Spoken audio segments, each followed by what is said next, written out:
pertama yang akan kita pelajari yaitu algoritma genetika ya. Apa itu genetika? Genetika ini adalah cabang ilmu biologi yang mempelajari bagaimana traits itu sifat-sifat lah ya, are passed down from parents to offspring, diwariskan dari orang tua ke keturunan ya atau anak through genes melalui gen, encompassing the study of inheritance, variation, and the structure and function of gene,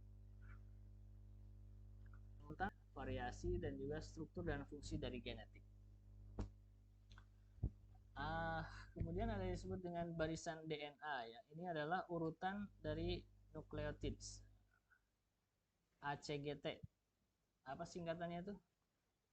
Ada yang masih ingat? T-nya tuh timin kalau nggak salah. Sitosin, adenin apa ya? G-nya apa ya? Nah itu contohnya tuh ya. Gitu ya. Nah, itu adalah potongan DNA ya. Dan DNA ini carrying genetic information ya, itu membawa informasi genetik for organism structure and function. Dan gens ini adalah segmen dari DNA, jadi potongan DNA ya. DNA itu DNA strain itu panjang dan di dalamnya ada gens atau segmen dari DNA yang berisi instruksi for traits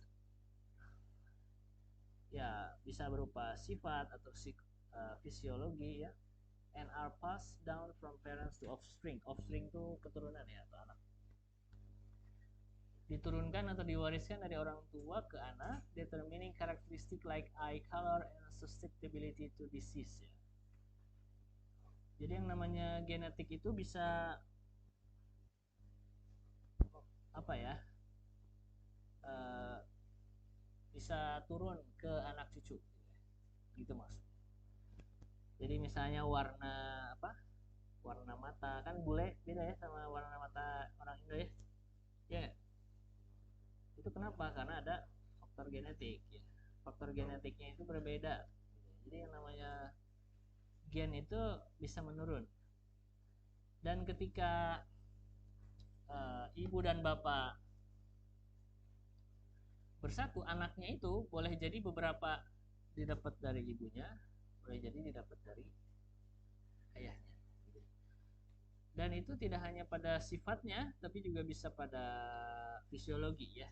Kayak rambutnya, ada yang ikal, ada yang lurus gitu ya. Matanya, hidungnya, bibirnya, dan seterusnya. Kalian lebih mirip siapa? Bapak atau ibu?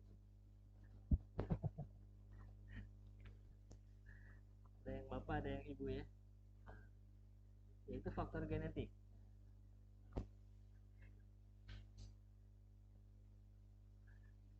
Ada juga faktor genetik yang dibawa dari kalau dalam ilmu genetika ya, ada juga yang dibawa dari nenek moyang ya, dari nenek. Tahu kan? Jadi orang tuanya itu dia tidak ada sifat pada orang tua, tapi itu adanya pada nenek. Nah si orang tua itu disebut dengan carrier istilahnya, ya, pembawa apa namanya, apa gitu ya, pokoknya bisa juga kayak gitu. Mungkin misalnya ada penyakit gitu ya, karena penyakit itu juga ada yang turunan ya. Penyakit itu ada juga yang diwariskan dari orang tua atau boleh juga dari nenek tadi atau dari kakek ya, yang artinya orang tuanya sebagai carrier. Apa sih? Gitu ya. Nah, jadi sifat-sifat, kemudian nah ini susceptibility to disease ya, maksudnya kerentanan terhadap penyakit. Ada yang anak kembar di sini? Enggak ada. Oh, kamu? Oh, di mana kembaran? Kembarannya ada di mana? Oh, di Jakarta. Nah, kayak anak kembar itu bisa menurun ya. Jadi kalau Bagas nanti menikah dan boleh jadi di antara anaknya ada yang kembar ya, karena punya faktor genetik. Nah, yang mau punya anak kembar boleh?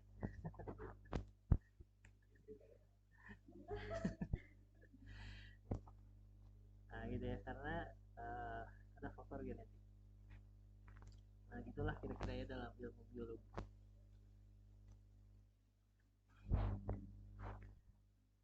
Nah ini sebenarnya nggak ada hubungan ya, ini bicara dulu apa itu DNA ya sebelum ke algoritma genetika ya.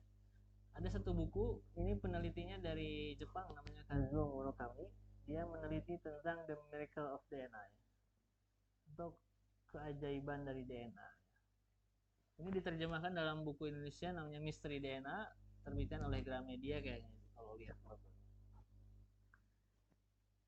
Gen dalam tubuh, di mana gen itu adalah potongan dari DNA tadi, itu dapat dinyalakan atau dipadamkan seperti saklar on off pada tombol lampu. Manusia ternyata dapat menyalakan gen yang baik dan memadamkan gen yang buruk sesuai kebutuhannya, gitu ya. Jadi dalam tubuh kita ini ternyata ada gen yang baik dan ada gen yang buruk, gitu ya. Dan dia akan aktif kalau kita menyalakannya dan kalau kita mengaktifkannya, dan dia akan tidak aktif kalau kita mematikannya. Jadi seperti saklar on off gitu. Saya nggak tahu penelitiannya kayak gimana Kazuo Murakami, tapi ini adalah kesimpulan dia mempelajari tentang struktur DNA pada manusia, gitu ya.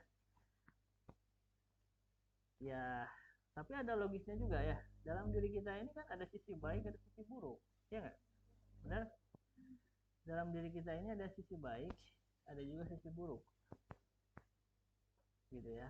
Kadang-kadang kita pemaaf, tapi kadang-kadang pendendam, ya nggak? Ya, kadang-kadang dermawan, kadang-kadang pelit, gitu ya. Karena dalam diri ini selalu ada dua sisi itu, sisi positif dan sisi negatif. Dan sisi mana yang akan aktif itu itu sebenarnya kita sendiri yang menentukan, ya kan? Makanya Allah itu kenapa ngasih pahala ke orang yang dermawan? Ya karena dia bisa meredam jiwa pelit atau jiwa kikir yang dia miliki. Ya. Kenapa Allah ngasih pahala ke orang yang pemaaf? Karena dia pasti ketika memutuskan memaafkan, dia harus meredam jiwa dendam yang dia miliki, gitu ya. Karena dalam jiwa kita ini ada yang positif, ada yang negatif. Dan tergantung kita mana yang akan dimunculkan. Dan boleh jadi itu tergantung pada ya kebiasaan juga. Nah ini dalam Al-Quran, dalam surat Asy-Syams ayat 8, fa'alhamaha fujuraha wa taqwaha. Maka dia mengilhamkan kepadanya itu kepada manusia jalan kejahatan dan jadi memang Allah sudah menanamkan dua jalan dalam tubuh kita, dua sifat ya. Ada yang menuju kebaikan, ada juga yang menuju keburukan. Ada dua sisi dalam tubuh kita. Dan kalau kita lihat berdasarkan hadis itu, ingatlah bahwa di dalam jasad itu ada segumpal daging, jika ia baik maka baik pula seluruh jasadnya, dan jika ia rusak maka rusak juga seluruh, maksudnya amalannya ya, perbuatannya.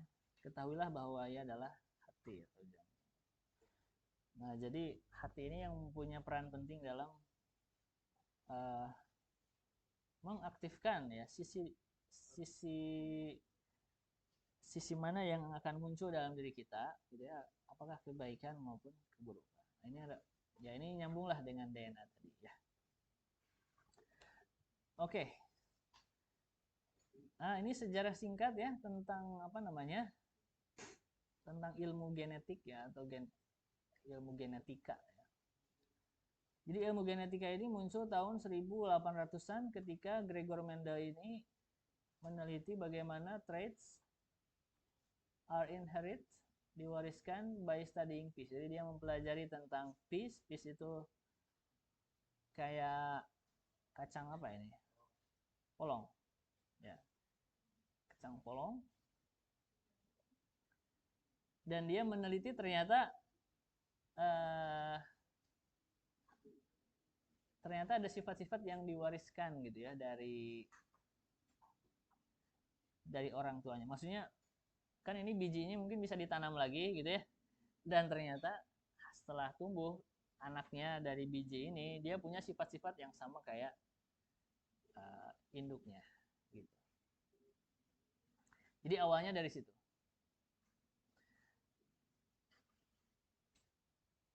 Nah, ini ada satu hadis ya, panjang hadisnya. Baca terjemahnya aja. Sesungguhnya Allah Azza wa Jalla menciptakan Adam dari segenggam tanah yang diambilnya dari seluruh permukaan bumi, dan anak Adam tercipta sesuai dengan kadar tanah dari segi warna dan karakternya. Sehingga di antara mereka ada yang berkulit putih, merah, hitam, dan ada yang gabungan dari semua itu. Ada yang rupawan dan ada yang tidak. Serta ada yang lembut dan ada yang kasar dan ada yang gabungan dari semua itu. Jadi katanya Nabi Adam itu tercipta dengan kadar tanah, gimana sih?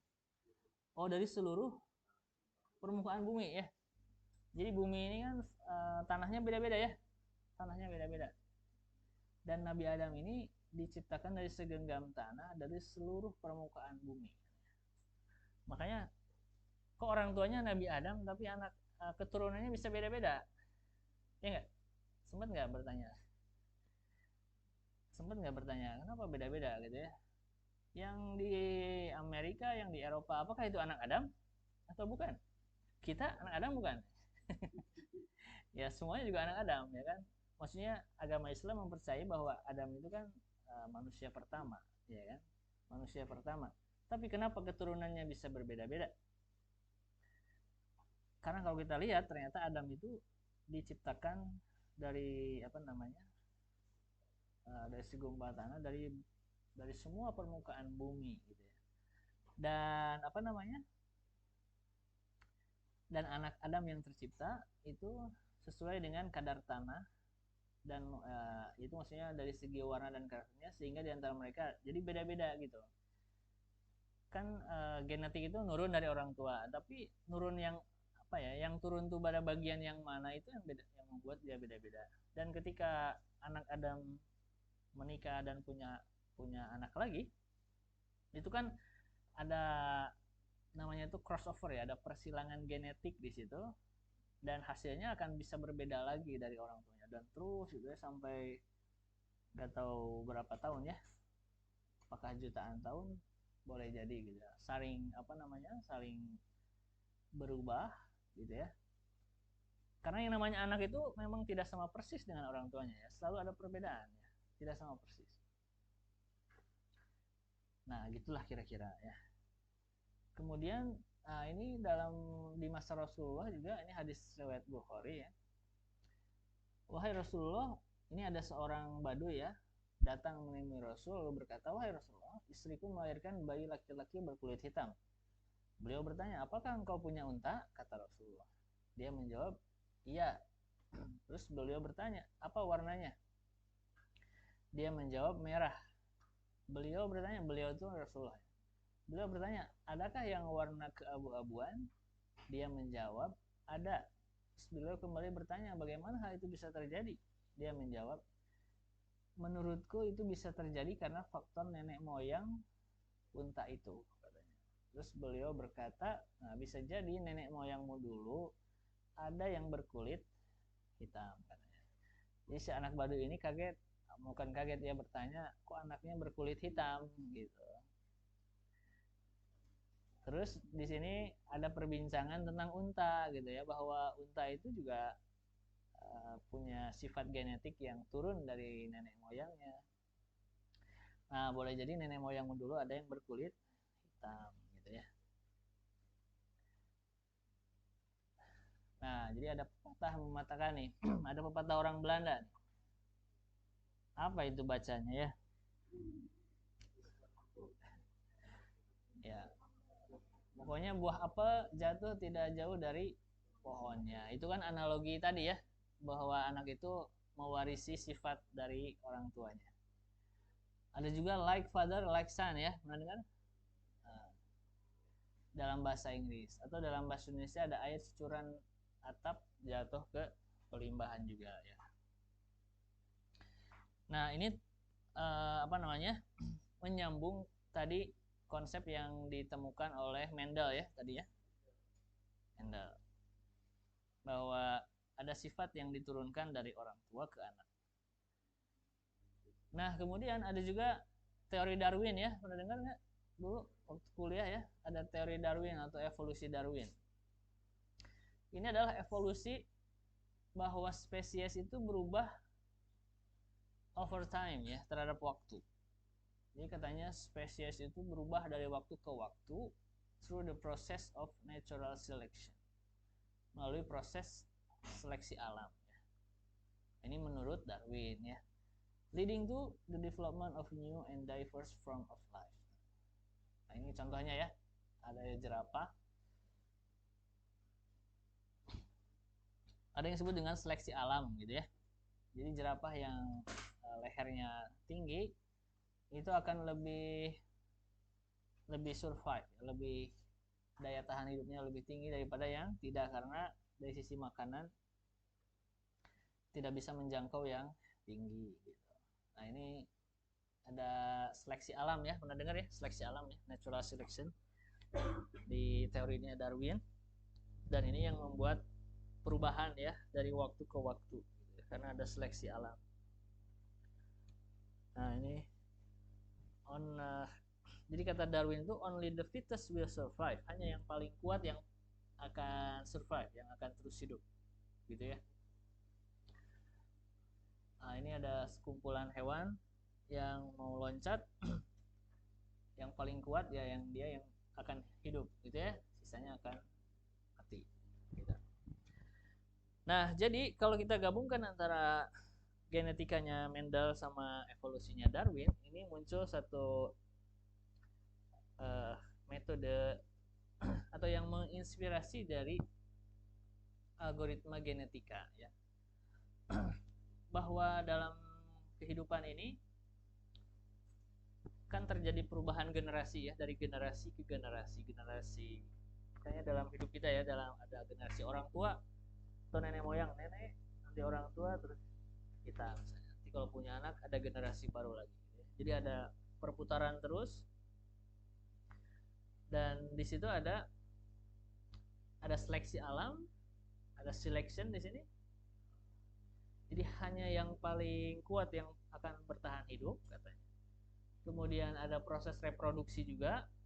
Jadi ada dua orang yang bereproduksi dan akhirnya punya anak. Boleh juga ada yang disebut dengan mutasi ya. Mutasi itu kayak apa namanya, kelainan gen gitu ya. Atau dalam film-film ada istilah mutan ya. Mutan itu kan beda ya sama manusia gitu. Karena ada kelainan genetik misalnya. Makanya yang namanya genetika itu sebenarnya ada juga yang disebut dengan apa namanya, genetically modified organism, GMO. Jadi organisme yang dimodifikasi secara genetik gitu ya. Pernah dengar nggak ada misalnya ada genetically modified food misalnya dari sisi makanan ya. Ada juga yang dimodifikasi secara genetik. Jadi gennya itu dimainin untuk menghasilkan apa namanya, spesies baru gitu ya. Jadi si gennya itu kayak diambil dari sini gitu ya. Jadi dimainin gennya untuk menghasilkan satu spesies baru yang punya performa lebih bagus. Atau organisme ya, ada juga yang dalam hewan ya. Kalau dalam manusia sih kayaknya jarang ada yang, atau mungkin belum ada ya, yang memainkan genetika dari manusia. Tapi kalau hewan, kalau nggak salah ada juga ya. Di genetiknya dimainin ya untuk menghasilkan spesies baru. Nah, ini ada mutasi ya, ada kelainan genetik. Lihat yang orang tuanya hijau, ini dia warnanya kayak gini. Nah, ini kayak ada kelainan. Oke, ini karena ada mutasi. Apa itu mutasi? Nanti kita akan belajar. Nah, ini sejarah dari algoritma genetika ya. Jadi kira-kira tahun 50-an sampai 60-an, jadi ilmuwan komputer itu mempelajari tentang sistem evolutionary sistem evolusi tadi sebagai sebuah masalah optimasi by evolving a population of candidate solution. Jadi dengan cara mengevolusi, evolusi itu kayak ya merubah populasi dari waktu ke waktu.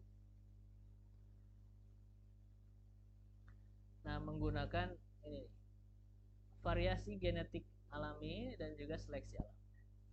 Kemudian tahun 75 ada yang disebut dengan Holland. Holland ini yang menemukan algoritma genetika ini dengan dia mengadopsi tadi ya mekanisme dari adaptasi alami di alam ke dalam sistem komputer. Jadi intinya GA ini mengadopsi konsep survival of the fittest. Yang paling kuat lah yang akan bertahan hidup. And iterative improvement, dan juga ada perbaikan secara iteratif melalui generasi ke generasi. Jadi ketika ada generasi menghasilkan generasi baru, itu disebut dengan satu iterasi. Randomness plays a substantial role in the structure of genetics algorithm. Jadi ada keacakan di sini, ada bilangan acak nanti, dan ini memainkan peran penting dalam algoritma genetika. Dan ini adalah alasan utama kenapa algoritma genetika terus melakukan pencarian, the search space, ruang pencarian. Ini kembali ke tadi, ruang pencarian. Kenapa? Jadi gini, yang namanya metaheuristik itu biasanya dia berbasis bilangan random, ada randomness di situ. Dimana randomness ini tujuannya sebenarnya ya memang di alam ini banyak hal yang sifatnya acak ya, atau nggak teratur gitu. Sehingga karena fenomena alam yang ketidakteraturan ini ini digunakan gitu ya dalam proses algoritma genetika. Nah, ini kira-kira flowchart dari algoritma genetika ya. Ada initial population di paling atas, kemudian ada panah ke bawah, ini ada fitness calculation. Fitness calculation itu perhitungan nilai fitness. Kemudian panahnya kemana? Ke sini, termination criteria.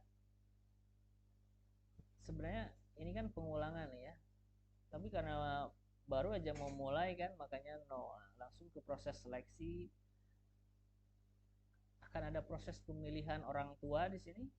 Kemudian akan ada pemasangan, pairing, mating itu kayak kawin, kemudian menghasilkan offspring, menghasilkan anak, kemudian mungkin terjadi mutasi gitu ya, kemudian akhirnya akan menghasilkan generasi baru. Kemudian dari generasi baru ini akan dihitung nilai fitnessnya dan kembali lagi terus. Oke, nanti kita akan bahas lebih detail. Nah, ini adalah beberapa komponen penting dalam algoritma genetika. Ada yang disebut dengan kromosom. Kromosom ini adalah kandidat solusi dari masalah.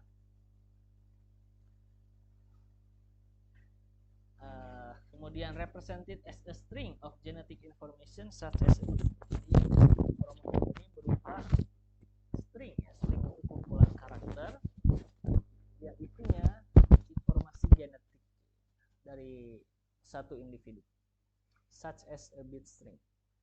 Nah, kalau gen, apa itu gen? A single element or a group of adjacent element within the chromosome.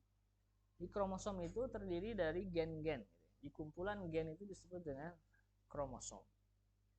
Ada juga alel. Alel itu adalah nilai yang mungkin dari sebuah gen. Misalnya berupa biner ya, 0 atau 1. Itu adalah salah satu contoh. Kemudian ada fitness function, ada fungsi kelayakan atau fungsi fitness ya. Ini adalah suatu fungsi yang mengukur, intinya gini, mengukur seberapa baik suatu kromosom gitulah ya. Seberapa baik suatu kromosom. Atau seberapa baik suatu individu. Kebayang nggak? Seberapa baik suatu individu. Kan mengukur seberapa baik itu banyak ya. Baiknya dalam hal apa gitu kan? Misalnya di sini ada sekumpulan orang, seberapa baik? Nah, baik itu kan ada banyak. Misalnya seberapa baik performa akademiknya, berarti bisa dilihat dari IP misalnya atau IPK ya nggak? Itu kan salah satu. Nah, perhitungan IPK ini disebut dengan fitness function, fungsi kelayakan. Karena kita mengukur seberapa baik setiap individunya itu dengan menggunakan IPK. Jadi fitness function ini bisa macam-macam ya, bisa macam-macam. Kalau dalam masalah pencarian jarak terpendek dalam TSP misalnya Traveling Problem, ya fitness function itu adalah total jarak. Kemudian ada selection operator, operator pemilihan, a mechanism for selecting chromosome from the population for reproduction. Jadi kan kromosom atau individu nanti dalam populasi itu kan akan melakukan reproduksi. Nah, siapa yang akan bereproduksi itu nanti akan dilihat dari akan dilakukan melalui ini operator pemilihan ya, selection operator. Dan biasanya berdasarkan nilai fitnessnya ini. Nanti kita lihat crossover operator. Apa itu crossover? Crossover itu adalah mekanisme pertukaran genetik di antara dua kromosom dalam proses reproduksi. Jadi ketika ada dua individu menikah dan punya anak, gitu ya, anaknya itu gennya kayak gimana atau kromosomnya kayak gimana, itu kan boleh jadi sebagian diwarisi oleh ibunya, sebagian diwarisi oleh bapaknya. Di situ ada pertukaran genetik, gitu. Nah, crossover ini adalah suatu mekanisme mana yang diambil dari bapaknya, mana yang diambil dari ibunya, kira-kira begitu. Yang akhirnya jadilah satu kromosom yang baru. Kemudian ada juga proses mutasi. Mutasi itu adalah suatu mekanisme untuk mengubah informasi genetik yang ada dalam kromosom. Sebenarnya dan kemungkinannya ini kecil biasanya di alam, ya. Jadi jarang ada individu yang mengalami mutasi, jarang. Atau kemungkinannya kecil sekali. Kemudian ada juga proses, nanti kita akan lihat contohnya, ada populasi. Populasi itu kumpulan dari kromosom, tadi tahu ya. Ini sama kayak tadi, population based. Tadi masih ingat? Population based, metode yang berbasis populasi. Dalam populasi itu ada individu-individu, dan setiap individunya menggambarkan satu kemungkinan solusi. Kemudian ada termination criteria atau kondisi penghentian. Ini adalah suatu kondisi kapan algoritmanya akan berhenti, gitu ya. Kan algoritma genetika itu nanti akan melakukan proses perubahan generasi dari generasi pertama jadi generasi kedua dan seterusnya. Sampai kapan berhenti? Oke, kita lihat yang ilustrasinya ya. Ini perbedaan antara gen, kromosom, dan juga populasi. Jadi kalau populasi itu terdiri dari beberapa kromosom, di mana kromosom ini menggambarkan individu. Ya, jadi A, B, C, D ini ceritanya ada 4 orang, gitu ya. Ada 4 individu. Dan setiap orang itu punya informasi genetik yang berbeda-beda, yang disebut dengan kromosom. Dan elemen dari kromosom itu adalah gen, gitu ya. Kemudian tadi ada fitness function ya. Ini ceritanya misalnya tentang tangga ya. Kita mau mengukur dari 6 tangga yang di sebelah kiri ini, mana yang paling baik tangganya. Gitulah ceritanya. Ya, ukuran paling baik enggaknya mungkin ada ilmunya ya. Dari sisi kekuatan mungkin, kemudian dan seterusnya lah. Ini dalam ilmu pertanggaan. Nah, akan dipilih misalnya 2 tangga ya. Dari yang 6 itu selected for breeding. Untuk breeding itu untuk kawin ya. 2 dipilih untuk kawin dan sisanya tidak dipilih. Yang 4-nya tidak dipilih. Nah, pemilihan ini dilakukan berdasarkan fitness function, nilai fitnessnya. Jadi ada skornya lah kira-kira ya. Mungkin yang hitam nilainya 9, yang hijau warnanya nilainya 8 dan seterusnya. Ada nilainya. Tapi tidak semua dalam proses pemilihan ini nanti ada mekanismenya. mekanismenya itu tidak berarti yang paling baik itulah yang akan terpilih. Nanti mekanismenya itu pakai roulette wheel selection, roda roulette. Pernah lihat nggak? Pernah?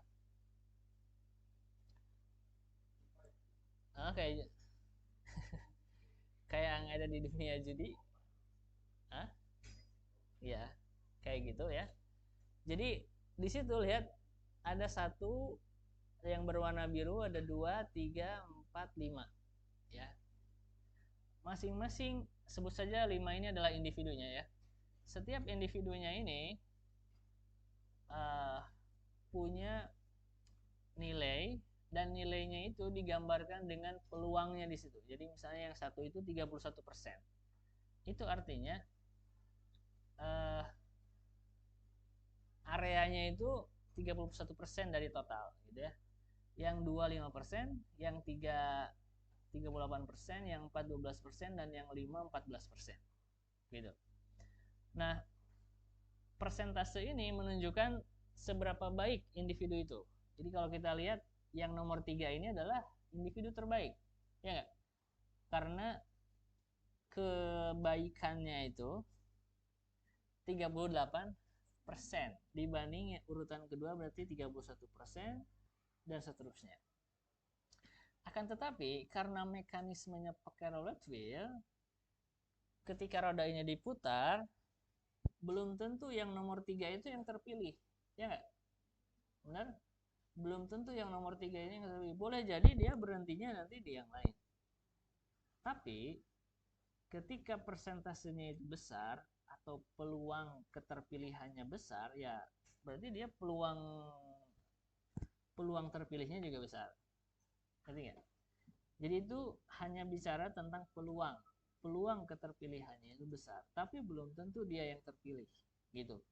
Jadi mekanisme pemilihan orang tuanya nanti yang akan bereproduksi itu tidak murni hanya berdasarkan nilai fitnessnya. Nilai fitness itu hanya akan menjadi ukuran berapa persen keterpilihannya atau peluang keterpilihannya, tapi pada saat pemilihannya itu dilakukan pakai roulette. Kemudian ada crossover. Nah, ini crossover ini ceritanya adalah cara persilangan ya. Terjemah Indonesianya persilangan. Parent yang di atas, ceritanya itu parent yang di atas, ini adalah sebut saja genetik dari orang tuanya ya. Ini misalnya ibunya yang warna hijau muda dan yang hijau biasa ini adalah bapaknya. Nah, ketika dua gen ini menikah dan akan menghasilkan anak, nah anaknya itu kan sebagian gennya ada yang dari ibunya, ada juga yang dari bapaknya, gitu ceritanya. Tapi dalam algoritma genetika ini ceritanya anaknya langsung 2 ya, nggak ada yang anaknya 1 ya, anaknya langsung 2. Nah, ini ada yang disebut dengan one point crossover. Ini adalah operator persilangan satu titik ya. Jadi nanti akan dipilih titik persilangannya di mana, misalnya di yang warna hitam, garis hitam ini adalah titik persilangannya. Gimana cara memilihnya? Biasanya acak, random ya. Posisinya ada di mana acak. Misalnya ketika ditentukan di sini, maka untuk anak yang pertama, misalnya ini sebelah kirinya dihasilkan dari genetik ibunya dan sebelah kanannya dihasilkan dari genetik bapaknya, gitu ya. Nah, nanti yang anak yang kedua sebaliknya, yang sebelah kirinya dari bapaknya, sebelah kanannya dari ibunya. Jadi ini adalah proses bagaimana pertukaran genetik antara dua orang tua yang menghasilkan genetik dari kedua anaknya yang berbeda. Ya. Apa bedanya dengan two point crossover? Kalau two point crossover itu titik persilangannya ada 2, gitu ya. Jadi ini dibangkitkan secara acak, random, ada yang di sini, ada yang di sini. Kemudian lihat nih pertukarannya untuk genetik anaknya ibu, bapak, ibu gitu ya. Kalau ini yang bapak, ibu, bapak gitu ya. Ada perbedaan antara ibu dan bapaknya. Ini adalah proses persilangan. Ada juga proses mutasi ini. Proses mutasi itu sekali lagi tadi terjadinya perubahan genetik yang bukan dihasilkan dari apa namanya? Dari persilangan tadi. Ini mah karena ada kelainan aja gitu ya. Jadi misalnya nih, ini adalah genetik sebelum terjadinya mutasi, tapi ternyata karena ada mutasi, ada satu genetik, ada satu gen yang berubah, yang asalnya satu jadi nol, gitu ya. Jadi ini perubahan genetik yang sekali lagi tidak dihasilkan karena persilangan dari genetik orang tuanya. Ini mah karena faktor lain, faktor alam mungkin nggak tahu. Yang kemungkinannya biasanya kecil. Ini gen, ini mutasinya. Oke, sebelum saya bahas contoh, di sini ada bagaimana kita mengkonversi biner menjadi desimal. Kenapa ini dipelajari terlebih dahulu? Karena dalam penyelesaian masalah optimasi pakai algoritma genetika itu ada yang disebut dengan representasi solusi biner ya. Nanti kita akan bahas. Tapi sementara pelajari aja dulu ini. Masih ingat ini ada di kuliah apa dulu? Ada pernah belajar gini? Jadi gini, kalau ada kumpulan biner ya, 10, 10, 10. Ini bilangan desimalnya itu adalah 48. Gimana caranya? Ini basis 2 ya.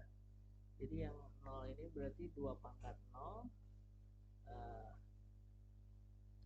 2 pangkat 0 kali 0 ya, hasilnya 0. Jadi kalau ini 0 berarti 2 pangkat 0 gitu ya. Kalinya juga kali 0.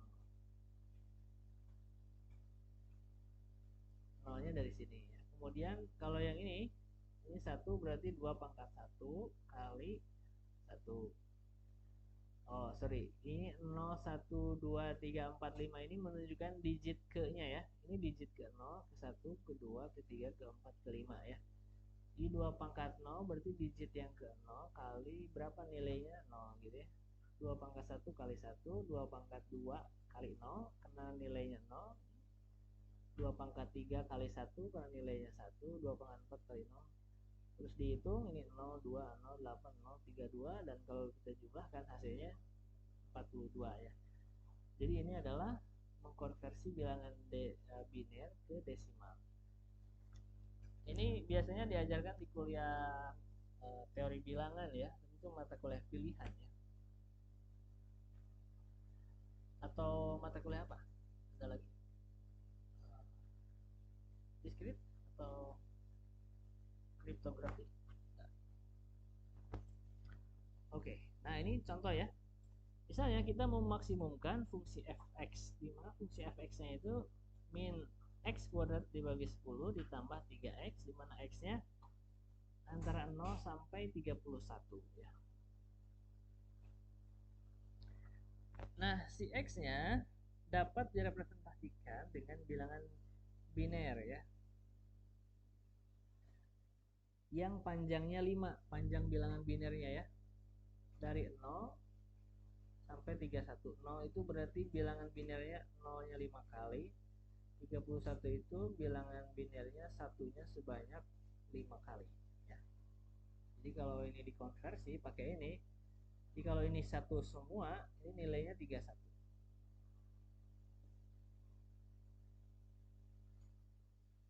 Ini ada berapa nolnya? Oh, ini 6 ya. Sorry, ini kan 6 digit ya. Nah, kalau ini ceritanya kalau 5 ya. Jadi kalau 5 itu totalnya 31. Coba aja dicek ya, kalau satunya ada 5, nilai desimalnya 31.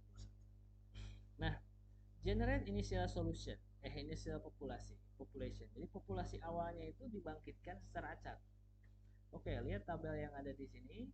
Nah, di sini ada number kromosom atau individu yang keberapa. Misalnya ada 10 individu ya dalam populasi. Kemudian genetiknya atau kromosomnya ini gimana? Nah, biasanya di awal itu dibangkitkan secara acak ya. membangkitkannya kalau biner boleh jadi dari bilangan biner. Jadi kayak gini, ini kan ada berapa angka? 0, ada 5 ya. Berarti totalnya ada 50 ya. Kalau dikali 10, ya kan? Nah, gimana membangkitkan bilangan acak itu ya bisa pakai koin ya, gambar atau angka. Gitu. Kalau gambar satu, kalau angka 0 misalnya, dilempar berapa? 50 kali. Nanti pas 5 kali lihat di situ urutannya gitu ya. 5 lemparan pertama untuk kromosom yang pertama, 5 lemparan kedua. Tapi udah nggak zaman juga ya pakai koin ya. Sekarang bisa pakai komputer gitu kan, bangkitkan aja bilangan acak antara 0 sampai 1. Kalau nilainya di atas 0,5 berarti 1, kalau di bawah 0,5 0 misalnya gitu ya. Kan ada tuh random number generator ya. Tinggal search di Google ada random number generator, kalian bisa bangkitkan bilangan acak di situ. Atau kalau pakai programming juga bisa ya, di Python itu bisa membangkitkan bilangan acak. Oke ya, pokoknya populasi ini dibangkitkan secara acak. Dan 5 ini sebagai contohnya aja ya. Kenapa panjangnya 5? Karena di sini X-nya 0 sampai 31 dan 31 itu cukup direpresentasikan dengan 5 digit bilangan biner. Jadi kalau ininya jadi 50 misalnya, ya panjang digit binernya pasti akan lebih panjang lagi. Jadi lebih banyak lagi. Ini namanya juga contoh sederhana ya. Kita belum masuk ke yang lebih kompleks. Nah, kemudian ada yang disebut dengan selection probability. Oke, sebelum ke situ ya. Jadi kolom yang ini diisi dulu. Nah, baru ke yang X value. X value ini nilainya 11. Dari mana? Ya, pakai cara yang tadi ya. Pakai cara yang tadi. Jadi kalau binernya 01011, ini nilainya 11. Kalau gini nilainya 26, 2 dan seterusnya. Oke. Kemudian gimana cara menghitung nilai fitness yang fx ini? Ini tinggal dimasukkan x-nya ke fungsinya ya. Jadi kalau x-nya 11, masukkan ke sini. 11 kuadrat minus 11 kuadrat dibagi 10 tambah 3 kali 4. Hasilnya 20,9 ya. Jadi kalian boleh cek. Ini 10,4 dan seterusnya. Dan kita bisa hitung, bisa totalkan di sum. Ini totalnya 147,6. Kalau dirata-ratakan tinggal dibagi 10 ya, 14,76 dan maksimumnya itu 22,4. Kenapa di sini dipilih yang maksimum? Karena tujuan kita mau maksimasi ini kan. Jadi kayak nilai maksimum sementara 22,4. Nah, kemudian ada selection probability ya. Selection probability di sini dari mana ngitungnya ini 0,1416. Ini rumusnya nih. Jadi probabilitas untuk individu yang ke I itu nilai fitnessnya dibagi dengan total nilai fitnessnya gitu ya. N ini adalah population size, banyaknya populasi, ukuran populasi. Ini kan kalau ditotalkan 147,6 dan nilai fitnessnya individu pertama itu 20,9, berarti 20,9 dibagi 147,6. Nah, boleh dicek pakai kalkulator, hasilnya adalah ini 0,1416 ya. Ini juga sama, 10,4 dibagi 147,6, hasilnya ini dan seterusnya. Kenapa ini 0? Ya karena nilai fitnessnya 0 ya. Ya kan, kalau X nya 30 0 ya. Ya bisa dicek gitu. Oke. Nah, ini adalah tabel awalnya ya. Nah, kemudian setelah kita menghitung nilai fitness, kita akan memilih orang tua. Kan gini ya, tujuan dari algoritma genetika itu kan ada 10 orang tadi ya dalam satu generasi pertama. Kita akan memilih 10 orang generasi baru. Generasi baru itu adalah anaknya. Dan menurut konsep tadi bahwa anak itu dihasilkan dari persilangan orang tua, maka kita harus memilih orang tua mana yang akan disilangkan, yang akan dikawinkan dari 10 yang tadi. Oke, lihat ini ceritanya. Ini ada 5 pasang ya. 52, 48, 92, 74, 10 dengan 8. Ini masing-masing menikah. Masing-masing kawin. Jadi ini individu kelima dengan individu kedua akan dikawinkan ya. Kenapa 5 yang dipilih? Ini pakai roulette wheel tadi. Roulette wheel. Ya, diputar. Analoginya gimana kalau diputar gini gitu kan dalam komputasi, karena kita nggak punya alatnya. Nah, sebenarnya ada yang disebut dengan probabilitas kumulatif. Pernah ini nggak? Pernah belajar nggak dalam statistik? Ini probabilitas ini kalau ditotalkan kan satu ya, ya nggak? Ini kalau ditotalkan satu, jadi ini kumulatifnya kalau yang pertama ini masih di 0,1416 ya. Nanti pas kumulatif yang kedua itu tinggal ditambahkan ini dan ini, ya kan? Benar nggak? Uh, Nanti ditambahkan, ini ditambahkan, ini ditambahkan dan seterusnya sampai akhir.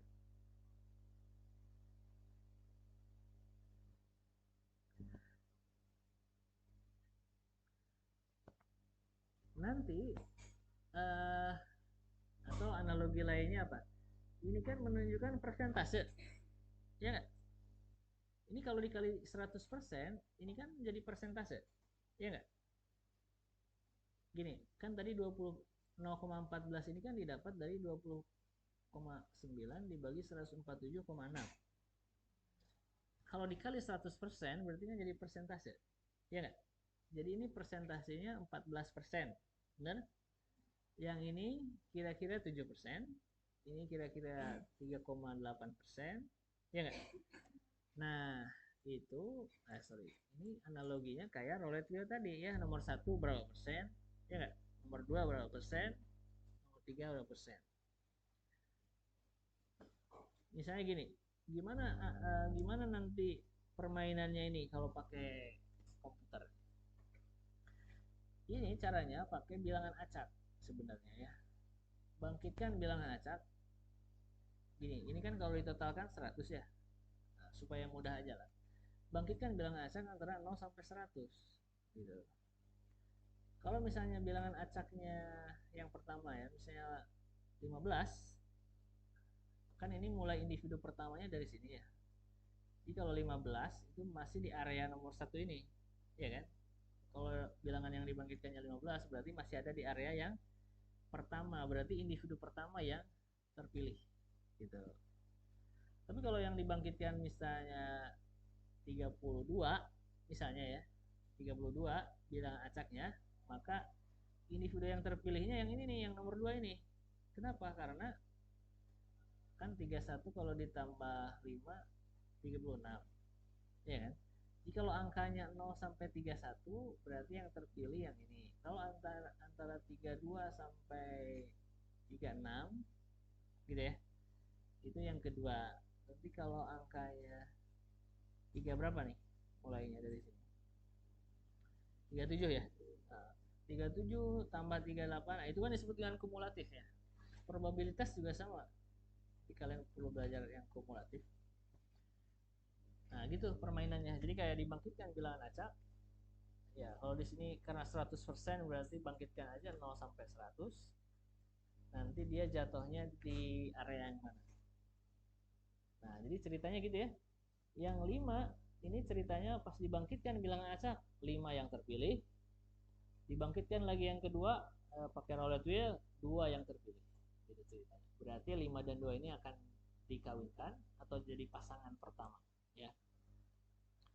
Kemudian bangkitkan lagi yang ketiga, 4 terpilih, 8 terpilih, berarti ini dikawinkan, 9 terpilih, 2 terpilih. 2 ini kan tadi udah terpilih, berarti kawin lagi di sini. Nggak apa-apa kalau di sini. Jadi individu boleh terpilih lebih dari satu kali, ya. Lebih dari satu kali. Jadi nggak ada istilah, oh ini udah terpilih, nggak bisa terpilih lagi, nggak apa-apa. Jadi sepanjang keterpilihannya itu pakai roulette wheel tadi kan acak ya, berarti dia beruntung. Kemudian bangkitkan lagi 7, 4 tadi sebenarnya udah terpilih, tapi terpilih lagi nggak apa-apa, ini dikawinkan. 10 dengan 8 terpilih lagi, 8 terpilih lagi, dikawinkan. Oke, itu kolom yang pertama ya. Di kolom yang kedua ini ada mating pairs. Ini adalah genetiknya. Jadi 01, 100 ini adalah kromosom dari individu kelima, benar nggak? 01100. Benar ya? 01100. Ini adalah kromosom dari individu kelima. Nanti di yang kedua ditulis ulang di situ ya, 11010 ya. Lihat yang kedua 11010 ya. Jadi kolom yang kedua ini kita tuliskan kromosom dari individu yang terpilih. Ini individu yang kelima, ini individu yang kedua, dan seterusnya. Nah, kemudian apa makna dari garis yang ini nih? Ini ceritanya adalah titik persilangannya. Ceritanya. Ini kan hanya contoh ya. Titik persilangan itu kan dibangkitkan secara acak. Makanya dia bisa beda-beda ya. Misalnya gimana sih bangkitkan bilangan acaknya ya? Kalau ini ada apa namanya ya, sebut saja ini ada berapa perpotongan sih titik persilangan. Ini 1, misalnya 2, 3, 4 ya. Ada 4 titik persilangan. Jadi bangkitkan aja bilangan antara 1 sampai 4. Bisa 1, bisa 2, bisa 3, bisa 4. Misalnya kalau ini terpilihnya 2 nih. Oke, berarti titik persilangan yang pertama ada di titik yang kedua. Kayak bilangan acak ya. Terus bangkitkan lagi bilangan acak untuk persilangan yang kedua, misalnya ada di yang keempat di sini. Bangkitkan lagi bilangan acak, keempat lagi terpilih, berarti sama. Oh, di sini 7 yang keempat ini kan kayak nggak ada garis ya. Oke, berarti ini kayaknya bangkitkan bilangan acaknya bukan 1 sampai 4 ya, tapi 1 sampai 5. Jadi ada kemungkinan titik persilangannya itu kayak di awal ataupun di akhir gitu. Jadi kalau yang terpilih 5, berarti dia di sini berarti ada kemungkinan tidak terjadi persilangan. Kayak gini. Ya, ini berarti nggak 1 sampai 4. Jadi 1, 2, 3, 4, 5 maksudnya. Kalau 5 tuh di sini. Jadi kalau angka acak yang keluarnya 5, berarti nggak ada persilangan karena di ujung di sini kan. Masih ingat kan tadi kalau single point itu yang sebelah kiri dari bapaknya, ibunya sebelah kanan. Jadi kalau titik persilangannya di ujung kan berarti gimana menyilangkannya kan. Oke. Gitulah kira-kira. Nah, sekarang yang new population ini adalah hasil dari persilangannya. Coba lihat ini. Kenapa ini 01010? 01-nya diambil dari ibunya, yang 010 diambil dari bapaknya ini ya. Ya enggak? 010 diambil dari bapaknya. Terus anak yang kedua ini ya, 11 diambil dari bapaknya. Terus yang 100 diambil dari ibunya. Gitu ya. Ngerti ya? Titik persilangan ini sama semuanya ke bawah. Nah, kemudian ada yang berwarna hitam di sini, yang nilainya 1. Di sini ada keterangan mutasinya terjadi pada kromosom nomor 9 gen yang kedua. Ini sebenarnya tujuannya hanya untuk keperluan ilustrasi kan? Karena pada faktanya atau pada kondisi realnya yang namanya mutasi itu jarang sekali terjadi, peluangnya kecil. Nah, di sini nih, lihat low probability mutation, peluangnya itu misalnya 0,001. Ini kan ada 50 bits nih ya, 5 kali 10. Kalau dikali peluangnya itu artinya 0,05 bits yang bermutasi. 0,05 itu kan satu aja enggak, ya kan? Jadi dalam satu iterasi itu kemungkinan bit yang bermutasinya itu kecil sekali, enggak ada, enggak sampai 1. Ini akan menjadi 1 kalau dikali 20 ya. Ya enggak? 0,05 ini akan dikali 20, berarti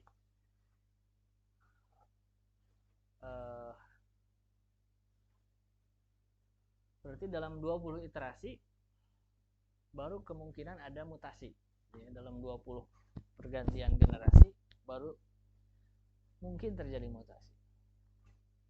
Jadi sangat jarang sekali. Tapi sekali lagi ini kan baru iterasi pertama ya. Ini hanya untuk keperluan ilustrasi. Jadi bit yang ke ini terjadi mutasi nih. Karena asalnya bit yang warna hitam ini bukan 1 tapi 0. Benar nggak? Coba nih, anak pertama kan ini kan bersilangan dengan ini. Ini kan harusnya 0001 ujungnya 0 ya. Ya nggak? Ujungnya bapaknya. Ini kan 01. Nah, 1 ini karena terjadinya mutasi. Mutasi itu terjadi perubahan genetik. Jadi berkebalikannya, asalnya 0 jadi 1 atau asalnya 1 jadi 0 gitu ya. Oke. Yang sehingga ini hasil persilangannya. Ini disebut dengan new population ya. Populasi baru itu kayak generasi berikutnya. Jadi dari 10 orang tua tadi menghasilkan 10 anak. Ini adalah anak yang dihasilkan dan ini adalah nilai X yang dihasilkan dari setiap anak. Jadi ini 10 nilainya, ini 28, 15, 8 dan seterusnya. Dan ini adalah nilai fitnessnya. Jadi tinggal dimasukkan ke fungsinya 20, 5,6, 22,5 dan seterusnya. Kalau ditotalkan 174,8 rata-ratanya ini dan maksimumnya 22,5. Di sini ada catatan both the maximum fitness and average fitness are improved ya. Jadi baik nilai fitnessnya nilai maksimum fitnessnya dan juga rata-ratanya itu terjadi peningkatan, terjadi perubahan, benar nggak? Nih kita coba lihat rata-ratanya ya. Kalau di sini kan rata-ratanya 14,76, ya nggak? Kalau di sini rata-ratanya 17,48. Nilai maksimumnya juga meningkat. Di sini 22,4, di sini 22,5. Artinya apa? Artinya ketika suatu generasi berevolusi menjadi generasi baru, itu tujuannya adalah untuk mencari solusi yang lebih optimal dan lebih baik. Kalau kita lihat nilai rata-rata nilai fitnessnya, ini kayak generasi pertama ini rata-ratanya kan cuma 14,76. Jadi dia menghasilkan generasi baru yang rata-ratanya itu jadi lebih baik, jadi 17,48. Itu kan terjadi peningkatan dari kualitas dari setiap individu yang atau kualitas orang-orangnya itu antara generasi pertama dengan generasi kedua gitu ya. Dan maksimumnya juga terjadi peningkatan 22,5. Meskipun pada prakteknya nanti boleh jadi belum ada peningkatan, nggak apa-apa. Ini hanya kebetulan aja dalam iterasi pertama terjadi peningkatan gitu ya. Tapi dalam prakteknya nanti boleh jadi tidak terjadi peningkatan. Tapi kan proses pencariannya ini terus dari generasi ke generasi akan dicari di mana yang optimumnya. Nah, kalau kita buktikan dengan pakai kalkulus ya, itu kan tinggal diturunkan aja ya. Ini kalau pakai kalkulus mencari nilai maksimum dari fungsi ini kan tinggal diturunkan, ya nggak? Terus dibuat sama dengan 0 ya. Cari titik kritisnya ya, berapa nilai X yang membuat turunannya itu 0. Karena di titik itulah gradien garis singgungnya sama dengan 0 ya. Di puncak ini kan gradien garis singgungnya 0. Turunannya jadi apa ini? Turunkan jadi berapa ini? Min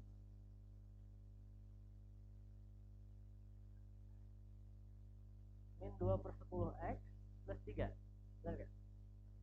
Min 2/10 itu min 1/5. Iya kan?